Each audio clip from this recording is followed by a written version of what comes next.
Okay. Mr. Secretary, welcome to the department.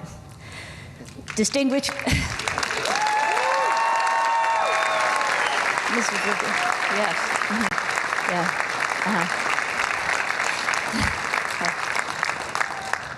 Want to give a special greeting to Mrs. Rubio. Yes. To your family, to your children, distinguished guests, members of Congress, on behalf of the nearly 80,000 strong officers who are serving the Department of State, a warm welcome.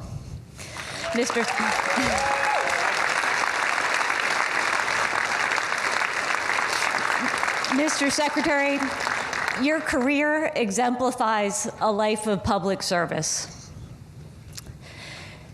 advocating for core American interests all over the globe.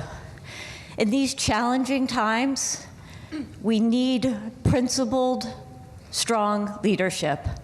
And that is why we are so happy to have you with your experience, your dedication, and your energy to lead us. Thank you.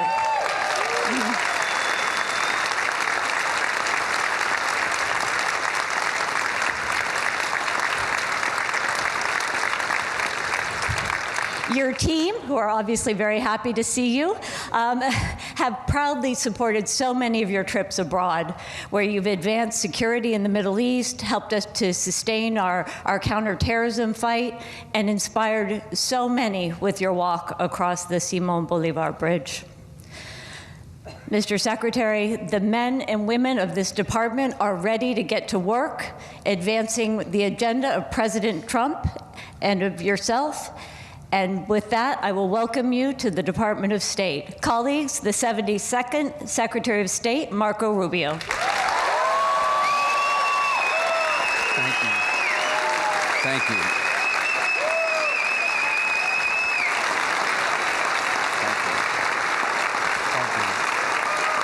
Thank you.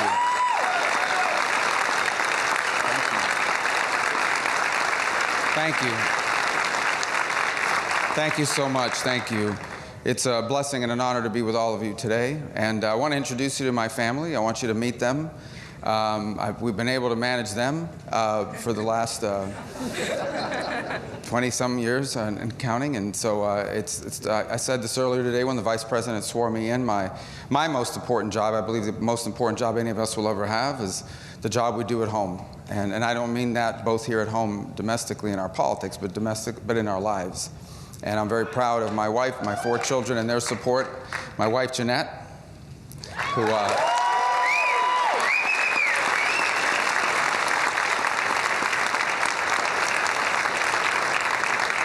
her parents immigrated here from Colombia. Anybody here from Colombia? Anybody cover Colombia? Right. And then my oldest daughter, Amanda. Say hello, Amanda. And then came Daniela.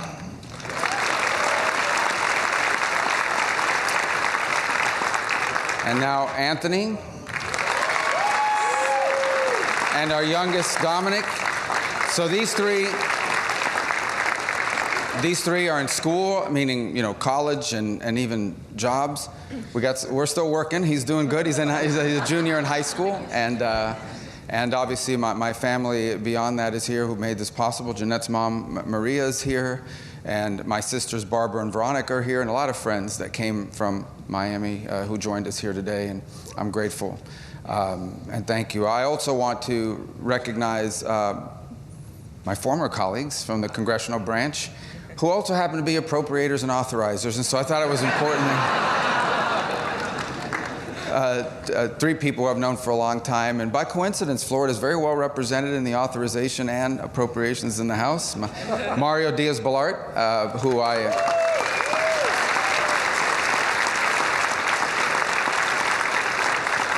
I've known as a personal friend. We served together in the Florida legislature. In fact, sat next to each other on the floor. Who would have thought, Mario, back in the day? And now here we are, and 2 Cuban Americans. If we had a third, they'd call it a conspiracy, but there's only 2, so we're in shape. Congresswoman Lois Frankel, who we also served in the legislature together. Again, I know this.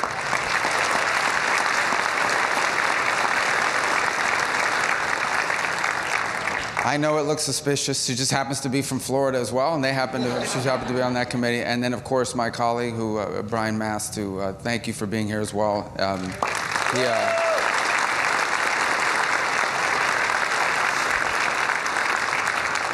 I have asked them as a personal favor to be nice to each of you who we send over to testify and appear before their committees. So. And to be nice to us when they write those appropriations bills and pass those laws. But we are great. I'm really grateful you would join us because our partnership will be critically important. I want to thank President Trump for nominating me. This is an extraordinary honor and a privilege to serve in this role, to be here, frankly, to oversee the greatest, the most effective, the most talented, the most experienced diplomatic corps in the history of the world resides in this building.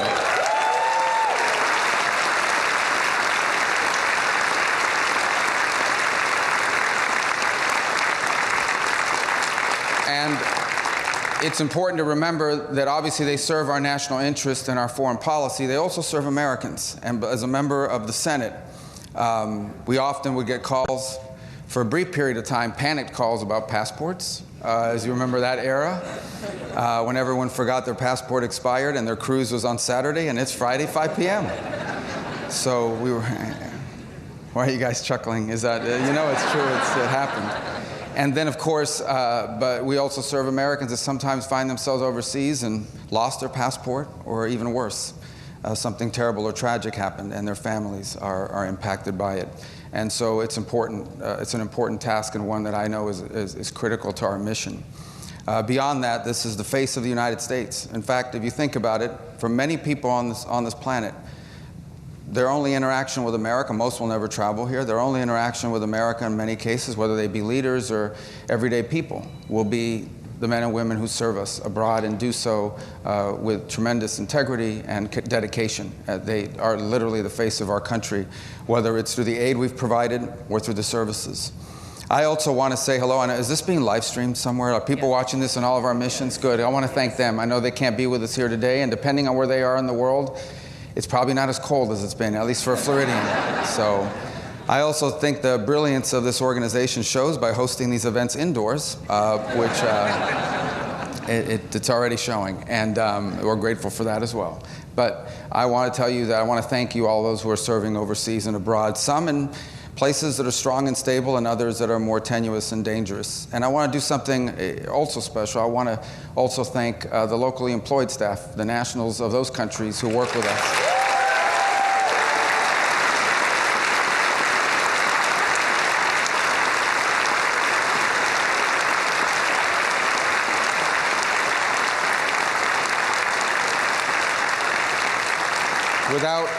Without their help, without their support, it would be impossible for us to conduct our mission. And in many ways, years later, I've literally run into people in the United States that are either conducting business or visiting as tourists or what have you, and they will tell me they were locally employed they were local employees of our missions abroad, and as a result, their love for our country is never ending.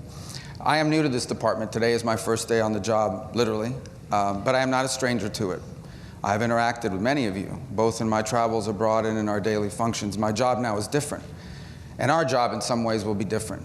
In our republic, the voters decide the course of our nation, both domestically and abroad, and they have elected Donald J. Trump as our president when it comes to foreign policy on a very clear mission. And that mission is to ensure that our foreign policy is centered on one thing, and that is the advancement of our national interest, which they have clearly defined through his campaign as anything that makes us stronger or safer or more prosperous. And that will be our mission. That will be our job across the world, is to ensure that we have a foreign policy that advances the national interest of the United States. I expect every nation on earth to advance their national interests. And in those instances, and I hope there will be many, in which our national interest and theirs align, we look forward to working with them. This is in many ways, and again it was referenced by President Trump yesterday in his speech, that he designs that his overriding goal for global policy is the promotion of peace, the avoidance of conflict, and no agency will be more critical in that regard than this one. In fact, it's its founding principle and purpose, and that's what we endeavor to do, to promote peace around the world because that's in our national interest. Without peace, it is hard to be a strong nation, a prosperous nation, and one that is better off. But there will also be challenges. We recognize that there will be those times, unfortunately, as humans interact with one another because of our nature. But there will be conflict. We will seek to prevent them and avoid them, but never at the expense of our national security, never at the expense of our national interest, and never at the expense of our core values as a nation and as a people. We are, at the end of the day, a nation founded on a powerful principle. And that powerful principle is that all men are created equal, because our rights come from God, our Creator, not from our laws, not from our governments. And we hope the entire world can one day live under that, and we will always, always be strong defenders of that principle. Never at the expense of our national interest, never at the expense of pragmatic foreign policy, never at the expense of the reality that oftentimes in foreign policy, our choices are not between a bad option and a good option. Sometimes in foreign relations, our options are two bad ones, and we're just trying to figure out which one of them is least bad. And that's unfortunate, but it is true. And that's a tough job. It's our job, and we'll seek to do it right and well. That is the core mission of this agency, and it will be the core mission while Donald Trump is president, and we will be effective on his behalf. I also want this agency to be, and I don't mean, not that it's irrelevant now, but I want it to be where it belongs. I want the Department of State to be at the center of how America engages the world. Not just how we execute on it, but on how we formulate it. Some of the brightest minds in foreign policy reside within this building and within this government. And we need to ensure that we have an environment here that's conducive to creativity, to boldness, to new ideas, to recognizing the dynamic world in which we live, one that is changing faster than it has ever changed before. And we need to be ahead of it. When the time comes for the principals to gather, or even deputies, I want the Department of State to have the best ideas and the best options available for the president. And then I want us to be able to execute them better than any agency in our government. That will also be a task of mine. I have watched from the congressional side from time to time administrations in both parties, in which sometimes the Department of State has been sort of relegated to a secondary role because some other agency can move faster or seems to be bolder or more creative. It's not your fault, but we're going to change that. We want to be at the centerpiece. We want to be at the core of how we formulate foreign policy, because we're going to have the best ideas of any agency, and because we're going to execute it better and faster and more effectively than any other agency in our government. And I know we have the right team to do it. There's no other agency in the world, there's no other agency in our government that I'd rather lead, because of the talent that's collected here in this room and those watching around the world. That will be our mission, and I hope we'll be able to do it together. There will be changes, but the changes are not meant to be destructive. They're not meant to be punitive. They're not out of...